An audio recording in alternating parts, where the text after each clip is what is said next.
qui connut avec la pauvreté les 3 enfants à charge, famille monoparentale avant la lettre, décida de vivre de sa plume privilège masculin et dénonça déjà la condition faite aux femmes de son époque. Et puis, bien sûr, Olympe de Gouges, dont la déclaration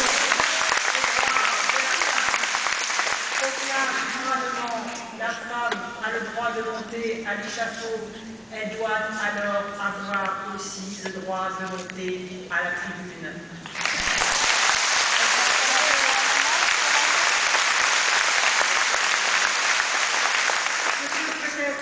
Moins d'elle, c'est que son idéal d'égalité civile et politique des hommes et des femmes la conduisit à réclamer l'abolition de l'esclavage, l'éducation nationale, la justice sociale, la protection maternelle et infantile.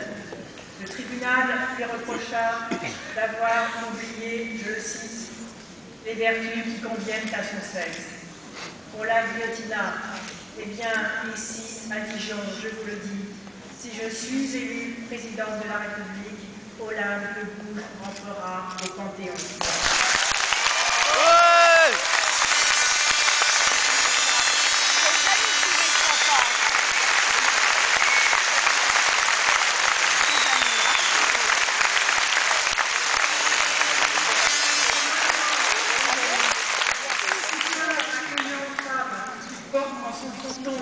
Aux grands hommes, la patrie reconnaissance.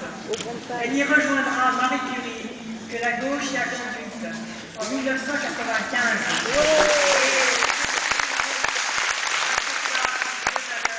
La reconnaissance du peuple français. Et dans la France des Outre-mer, des femmes se dressèrent aux côtés des hommes. L'histoire les a souvent oubliés. Contre le rétablissement par Bonaparte de l'esclavage aboli par la Révolution. En Guadeloupe, la mulâtresse Solitude et Marie-Rose Coteau prirent activement part à la résistance, conduite par Louis Delgrès en 1802.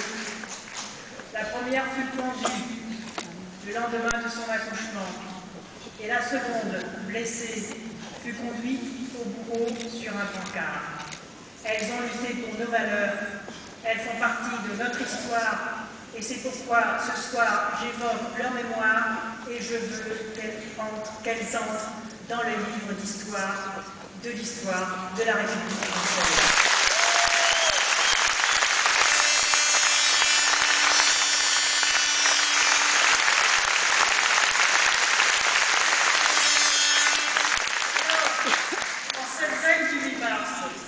Qui peuvent devenir, si les Français le veulent, un 8 mars historique. Où en est le pays des droits de l'homme en ce qui concerne les droits des femmes?